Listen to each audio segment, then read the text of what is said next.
to autoimmune diseases. So, and it says he does not make mistakes. That's very counterintuitive to what we've been told about autoimmune diseases, right? We're told that the body is attacking itself and destroying healthy tissue.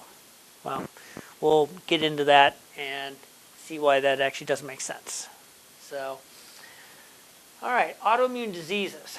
A leading cause of death among young and middle-aged women in the United States. Women are definitely much more at risk of autoimmune diseases, but we all can get it. I have an autoimmune disease. I've got vitiligo on my face, and that was after a really stressful event. So, when you have an autoimmune condition, it's the presence of antibodies to that particular tissue. So it could be thyroid, which is super common. So thyroid antibodies showing up. What does that mean? It just means that your body has started producing antibodies. So it's kind of like the keys in the ignition and starting the engine. It's up to you whether you push the gas pedal and make your autoimmunity or autoimmune diseases worse, or if you keep it in, park. So that's what we're trying to do.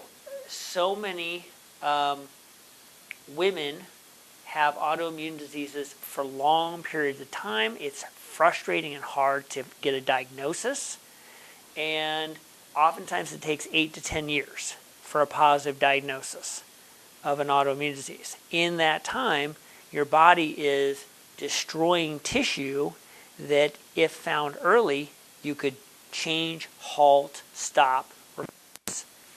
But you got to know about it. So I had a lady from New York last week. I was looking at her labs. We're doing it over Zoom. She came over to get blood work done because you can't get it done in New York. It's kind of a wasteland for any sort of alternative medicine. But 3.5 years ago, she had thyroid antibodies showing. 95 was her. It should be 0 if nothing is showing. She was not told. That was 2021. And I was looking at her lab, and I said, were you told you actually have the start of an autoimmune disease? No, I've never known that.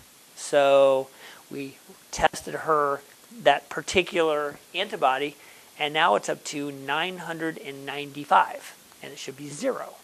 So her thyroid is being destroyed at a very rapid rate that something could have been done 3.5 years ago if they would have told her or addressed it.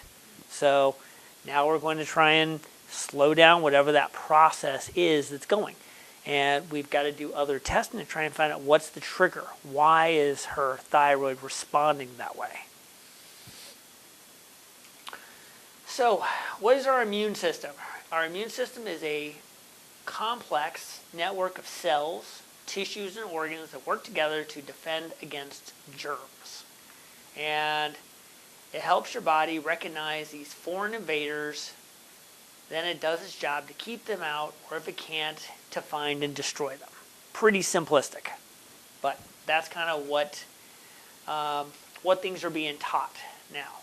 So the cells and molecules are responsible for immunity.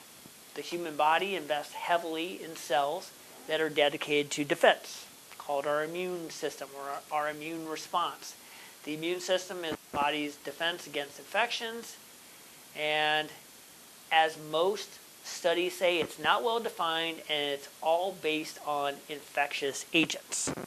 So everything around us, bacteria, virus, pathogens, is considered bad. So, but it's not that simple. So here's a study that shows intestinal bacteria and the regulation of homeostasis in our body. So the human intestines are colonized by an estimated 100 trillion bacteria. So if the immune system is based on all bacteria is bad, but we have 100 trillion bacteria that are normally in the gut, that's our gut microbiome, that doesn't really work. We actually have viruses and bacteria that are actually beneficial to the body. Some of these bacteria are essential for normal physiology, whereas others have been implicated in diseases, multi-inflammatory diseases like irritable bowel, asthma. And so what we see is it's not as simple as just saying good, bad. So we need to know what kind of bacteria we have, what colonies, what families of bacteria we have in the colon. And we can test that through stool testing. So 100 trillion bacteria. So we are awash in bacteria. So to try and say like, oh, antibacterials on your hands are going to take care of all your infections, and using Listerine in your mouth is going to kill all that stuff. I mean, there's consequences to that. We need bacteria. We actually need bacteria in our mouth. Nitric oxide, which is good for our heart, actually. It's an antioxidant for that. Bacteriophages adhering to the mucus lining provide a non-host derived immunity. So these types of bacteria are actually beneficial to our immune system, is basically what that's saying. Bacteriophages are viruses that infect and destroy specific bacteria. They're found in the mucous membranes in the digestive, respiratory, and reproductive tracts. Mucus is a thick, jelly-like material that provides a physical barrier against invading bacteria and protects underlying cells from being infected. Recent research suggested that these viruses are present in the mucus and are part of our natural immune system, protecting the human body from invading bacteria. So again, viruses that actually protect us from specific types of bacteria. So those are in our mucous membranes of our nose, of our lungs, of our mouth, of our GI system to help protect us. So the immune system is complex organs, tissues, cells that work together to maintain homeostasis with the internal and external environment. So it's not just so simple about keep the stuff out. We also have to have a healthy internal environment. The immune system can distinguish between a normal healthy cell and an abnormal unhealthy cell by recognizing a variety of changes to the internal and external environment and then respond. So our body is smart. We tend to have a tendency to think that our body's stupid. And that's what autoimmune disease is termed. They look at it as a flaw. Our body is tricked. Our body doesn't know what it's doing. And that's not the case. So this is how immunology is taught today. So we have our external environment, our toxins, bacteria, viruses, food, and we have all these different things that once they get through the lining, they get past our skin, they get past our barriers, then these cells start to beat up on these viruses and bacteria. So you got natural killer cells, you got T cells, B cells, interleukin-2s. All of these different guys help with the immune system. So that's kind of what we're taught, is all these things then respond. And it's amazing. Basically, we have a bunch of soldiers, and we need to keep more soldiers than if something comes through and wipes them out. So that's often what happens with an autoimmune disease. Something like AIDS, HIVs, things like that. Those kind of, they wipe out a bunch of our immune system. So that's why you don't often die of, you die of your immune system can't fight the normal stuff. So you lose too many of these guys. Our immune system, how does it work? It's essential for survival. Without our immune system, we would be open to attack from bacteria, viruses, parasites. It keeps us healthy as we drift through a sea of pathogens. So we kind of have this thing of like, everything outside is bad for us.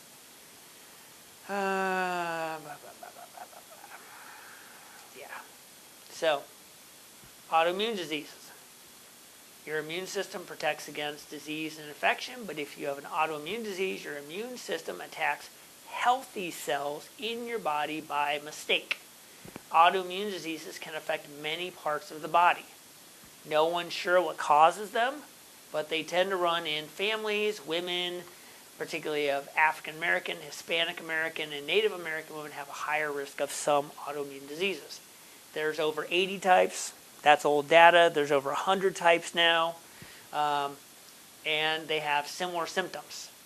This makes it hard for your healthcare provider to know if you really have one of these diseases, and if so, which one. So getting a diagnosis can be frustrating and stressful. Symptoms include fatigue, muscle aches, low fever. Classic sign of an autoimmune disease is inflammation, which can cause redness, heat, pain, and swelling. So that's kind of the start of these things. But notice if there's 100 different types of autoimmune disease, what does that mean? It just means it's a different part of your body that is having this process start. So, autoimmune diseases. Again, at the core of the immune system is the ability to tell the difference between self and non-self. What's you and what's foreign. A flaw can make the body unable to tell the difference between self and non-self. When this happens, the body makes autoantibodies that attack normal cells by mistake. At the same time, special cells called T cells fail to do their job in keeping the immune system in line. The result is a misguided attack on your own body. This causes the damage that we know as autoimmune. And body parts that are affected depend on the type of autoimmune disease. And again, there's over 100 different types. But it's a flaw, it's a misguided attack, it's a mistake. They fail to act. So I disagree. The body does not make mistakes. The tissue is not healthy. Cells that are unhealthy produce a red flag on the outside that signals an immune cell to eat it up because it's not a healthy tissue. So an unhealthy cell will produce this red flag so it can be destroyed to make way for new cells and tissue. A healthy cell does not produce the red flag. The body doesn't make mistakes. It's responding to the body's response. If the body makes a mistake, why does it only attack one organ of the body and not the whole thing? The body is trying to clean up unhealthy tissues and cells. If there's too much response, the immune system becomes hyperactive in its response. But you have to find the triggers. Why? Why is this tissue attacking itself? If we look at something like celiac disease, okay, we know that has it's the ingestion of gluten, a protein fraction of wheat, barley, and rye. And it creates an autoimmune condition affecting the small intestine. So there's a blah, blah, blah, blah, blah. So what they're finding is that celiac disease and autoimmune diseases, including have a potential effect of having a positive response to gluten-free diet therapy, on the prevention or amelioration, reduction of the associated diseases. So celiac is an autoimmune disease, but if you take away gluten, it improves. So that's not a genetic problem. That's not a thing that you can't do something about. Stop eating gluten. Easier said than done, but it's definitely doable. So when I tested and had my thyroid antibodies show up positive, that was one of the first things I gave up. Gluten. Because gluten mimics autoimmune problems like crazy. It's one of the biggest things to get rid of because it creates holes in your small intestine that allow things to pass through. And then your body is triggered by more and more foods. So gluten opens up these pathways. That's the reason why this creates that autoimmune problem in the first place. If the small intestine is supposed to have a lining like this that doesn't allow food particles to get into the bloodstream, gluten opens those up. And then they pass into the bloodstream, and then your immune system, all those cells we showed, has to respond to it because it doesn't know what that is. It doesn't know if it's a bacteria, a virus, a fungus, or a food particle. What about gluten does that? The protein. So, yeah, it's a protein that actually opens up the villi of the small intestine. So we're actually I'll show you a little bit on. We've got a kind of a, so it's all about the response that happens. So again, autoimmune diseases, flaws, mistakes. So if we had something like,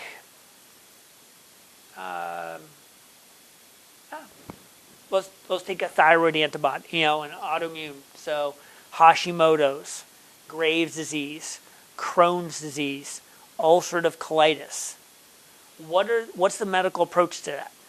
The approach is put out the fire, so some sort of steroid, corticosteroids, so prednisone, dexamethasone, hydrocortisone. So that's one piece. And the other piece is an immune suppressant.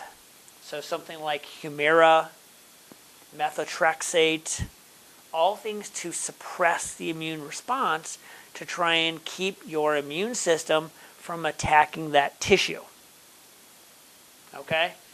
So we want to reduce the inflammation that's creating and also the immune activation. That is the medical approach.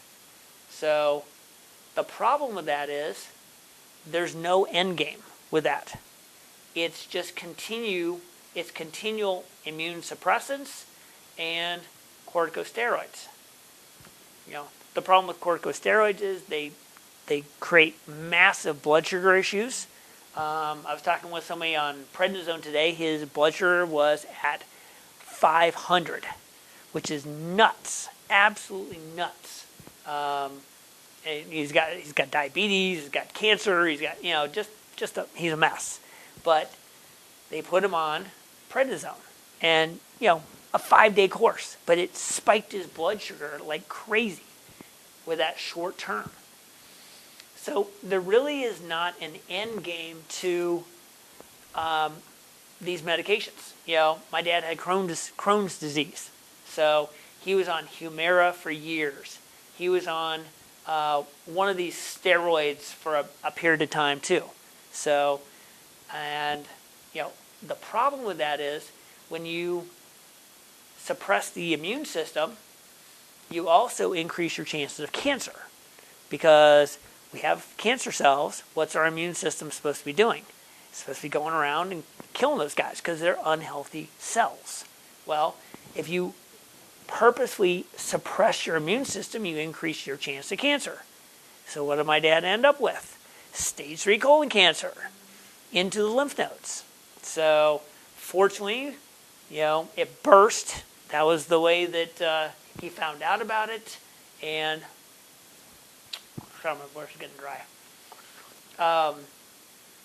Had to remove part of his colon, found out what was going on, and we've been able to do some other things after he had to quit, radiation and things like that. And his feet were burning so bad. He said he was walking on like glass.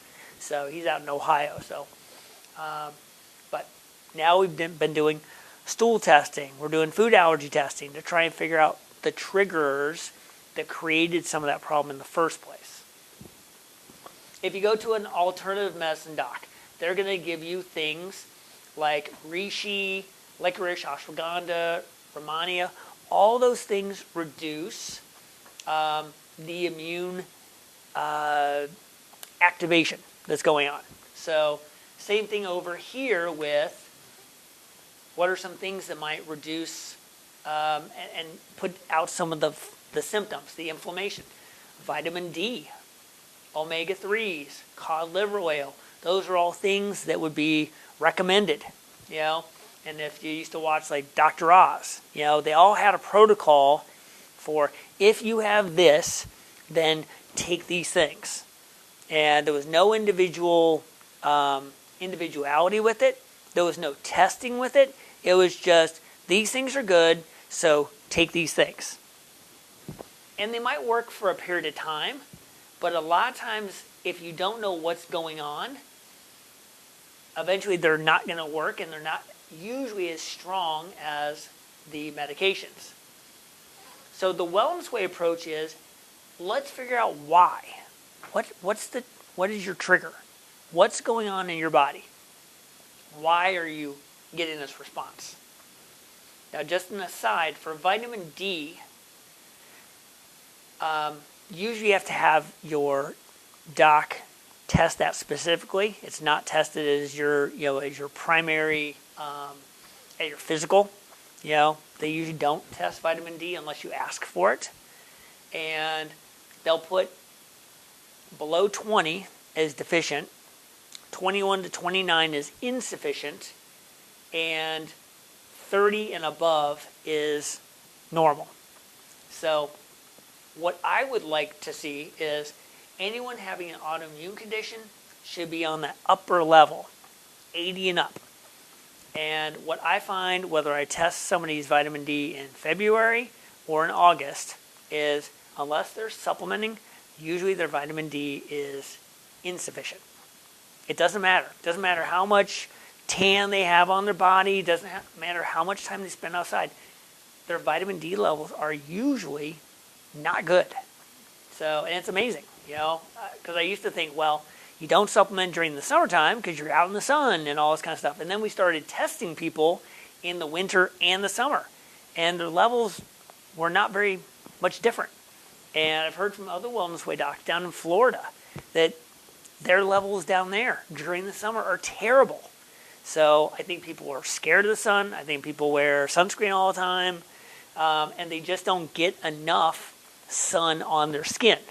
And usually has to be more than just this. You got to take off the shirt. You got to get, you know, even if it's only for half an hour. It doesn't have to be a long time. So I do recommend finding out what your levels are, maybe testing those a couple times a year, and then try and be in the upper ranges, because vitamin D is such an important piece for your overall health. So immune, autoimmune, cancer, osteoporosis. Make sure that it's a vitamin D3 with K2 though. It needs to have that K2. So vitamin D by itself will mobilize calcium. When it got popular in the 90s, it also increased kidney stones. So calcium kidney stones. That's why they had to add K2 to it, because K2 is supposed to put the calcium into the bones. Vitamin D on its own just mobilizes it through the blood. But if you don't tell it where to go, it's going to end up in places you don't want.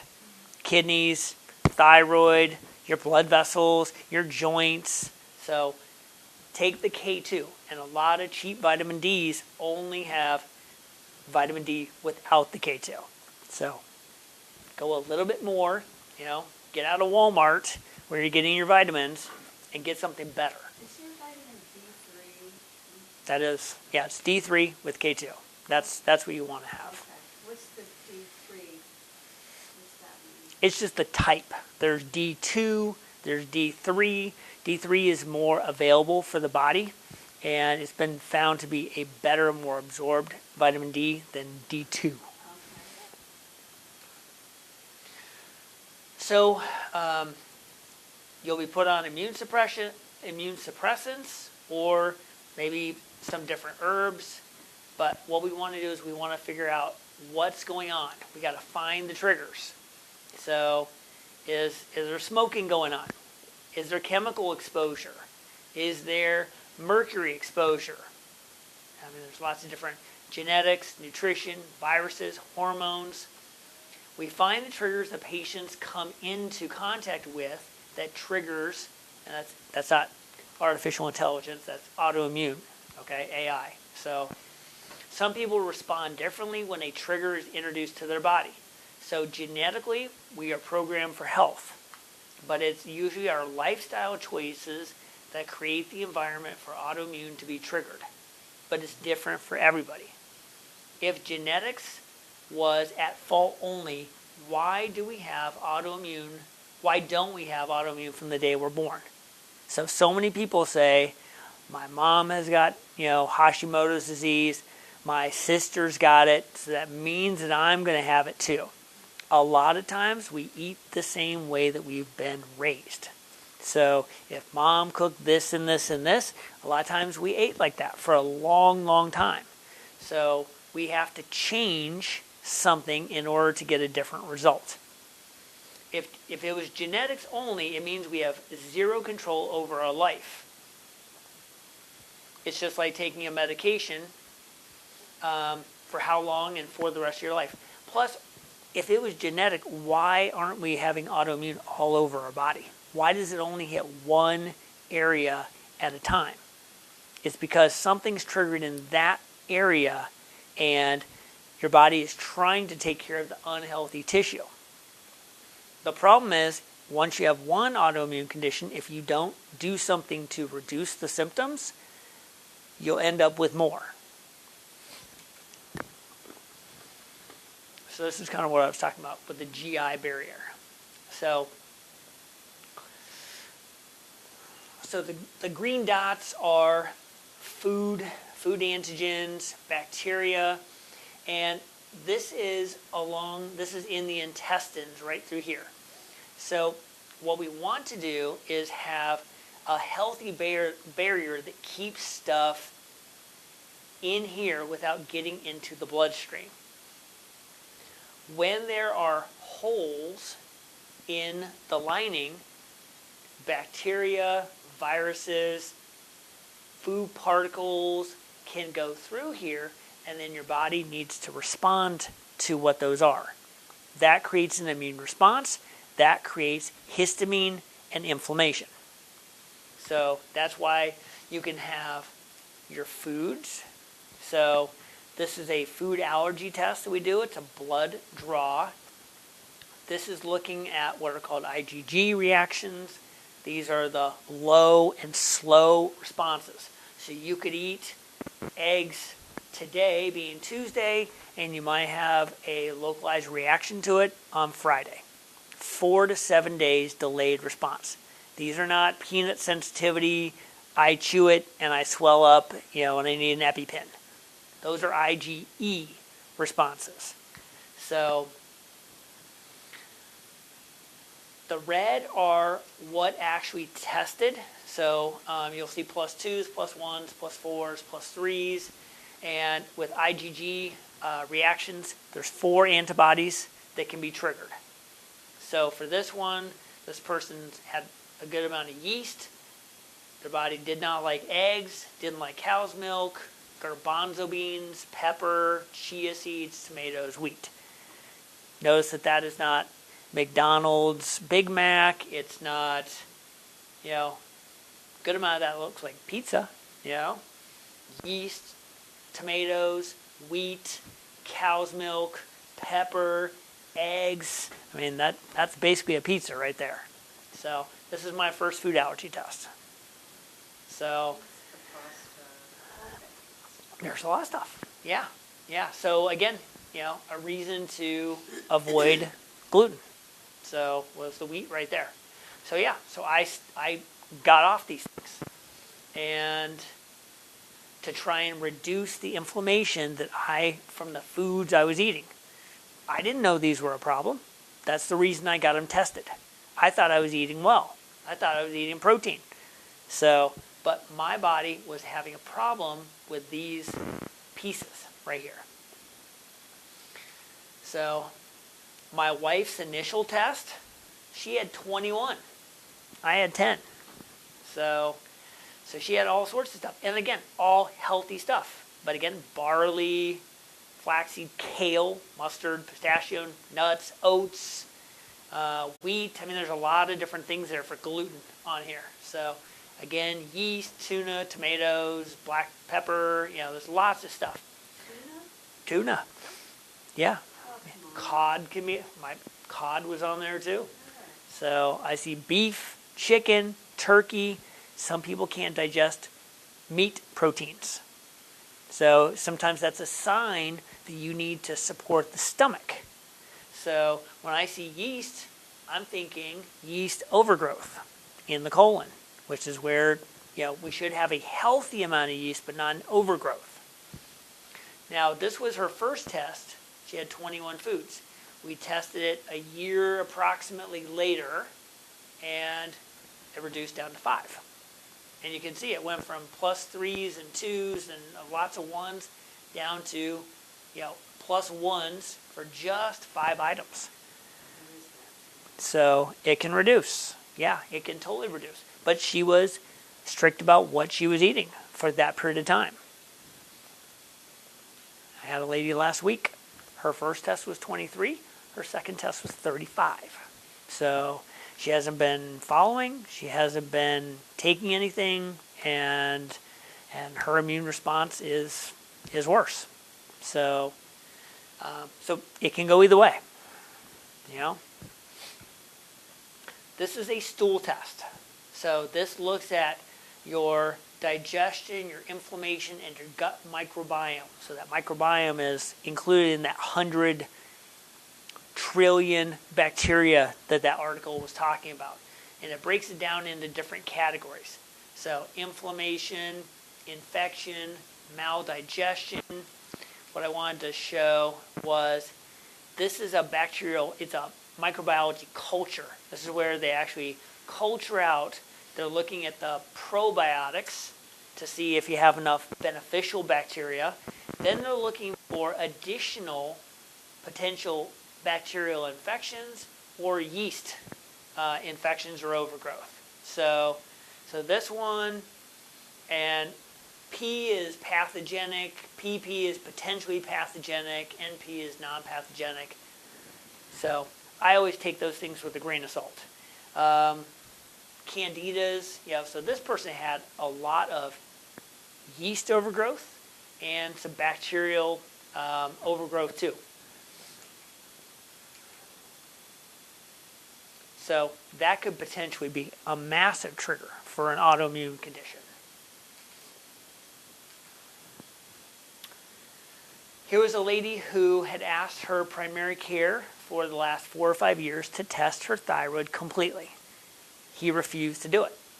And he would only test TSH, which is the basic that you'll get run if you ask them to test your thyroid, because that's what's covered by insurance. So insurance will not cover these other ones. Cheshire can't even run. We have them at all. Reverse T3, don't know what. It's actually produced by your liver. So it's actually another hormone that's produced by the thyroid. It's for the thyroid, but it's actually produced in the liver. So she came in and wanted her thyroid antibodies tested because she thought she had all the markings of a thyroid problem. But her TSH came back normal every single year. So we ran her thyroid antibodies, and 1,120. Again, ideally it should be 0 or under 60. Here was another one at 206. Should be under 60. So again, her body is attacking a very unhealthy thyroid, trying to get rid of some of those cells.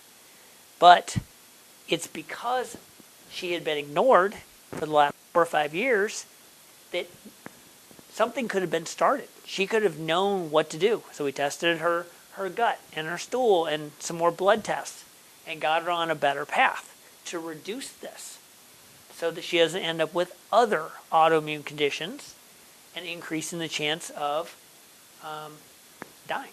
So here's a test called an Autoimmune 30+. This tests all sorts of different areas for autoimmune activity, from the liver to the kidney to the thyroid to the small intestine to the stomach.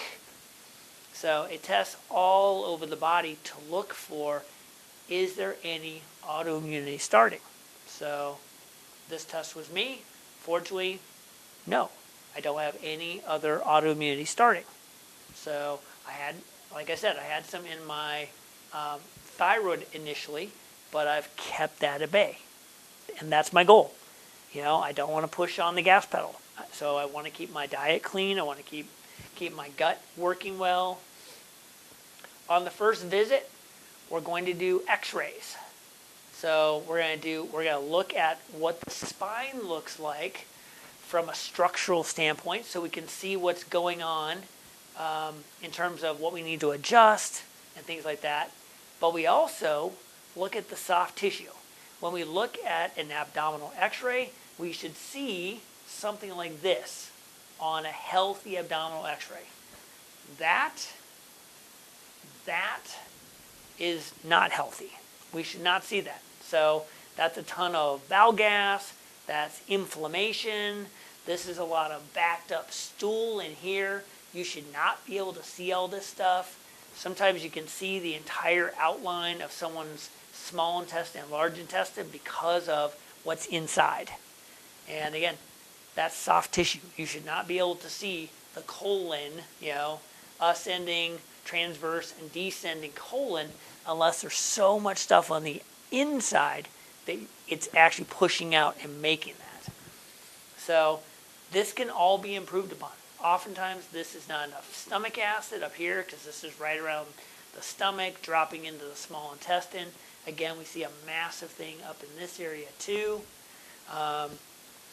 If we take a look here, this was a child who had a lot of inflammation when they first started, and after a few months, that was the follow-up. That's a big difference. So, when we're looking at a Wellness Way plan, we want to do our inflammation exam. That's doing our full spinal x-rays, our consult, our exam, and any past lab results you have, hopefully the last 2 years. Don't bring a binder, so I only have so much time. Some people are like, oh, this is from 15 years ago. Great. So, we want more current past test results. So that's what we do when we do our inflammation exam. We're looking for where are the triggers that are producing the inflammation in your body. So phase 1, we want to reduce that inflammation. So we're going to do some sort of testing. Food allergies, hormones, mold, Lyme, gut. So you can go in many different directions. Each one of you, I'd probably head in a different direction. Me, I head in a different direction than my wife, than my kids. So we reduce inflammation. We work on repairing the tissue. Sometimes we might detox, rebuild, support hormones, or sometimes we start with hormones and then work our way. We also want to retest. So we don't do the annual physical where we just do the same CBC and cholesterol panel once a year. Unless we need to, we might retest something sooner. We might retest the gut in 6 months. We usually redo the food allergy test annually, so that creates enough time. Now again, if that lady that has 35 food allergies, if she gets serious and really focuses and really works on it, and she changes her diet and feels a lot better, maybe we'll retest that in 6 months, because it'd be really nice to cut that down, because that's very, very, very hard to do. 35 food allergies, pretty brutal. So, but everybody's different with this.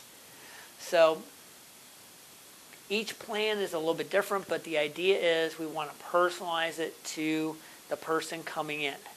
And we'll go through something like this, a road to wellness. It's how we take the map of where we're trying to go. But we're trying to make this more of a lifestyle issue as opposed to here's the same supplements you're on for the rest of your life. That's not what we want to do. We want to try and get you where you're making enough right decisions that this stuff is incorporated into the diet, where you're changing the diet, where you're not needing to be on the same kind of supplements all the time. So Sometimes that's realistic, sometimes not. It just depends on the person, where they're starting from. So like I said, that exam is $99 when you attend something like this or watch one of the videos. And you guys already know that. So thank you for attending. And there's a lot of different ways. The Wellness Way has all sorts of, we have a newsletter that comes out. It's an email that's once a week. It summarizes the Saturday live show. They have a live show every Saturday morning that hits different topics. So it might be from diabetes to female hormones to, in September, it's all going to be on sleeping better. So that brings me to our talk schedule for the next, 3 weeks. So tonight was autoimmunity. Next Tuesday at 6, we're going to do a sleep workshop. So how to sleep better. What things can you do to try and work on getting a better night's sleep? Do you have trouble falling asleep? Do you have trouble staying asleep? And what are some of those factors? So we'll have a sleep guide where it'll be an email with a number of pages that goes out, and you can do a sleep diary. You can look at different things. What foods should I eat? When should I stop eating? When should I turn off my phone? How should I have my room arranged?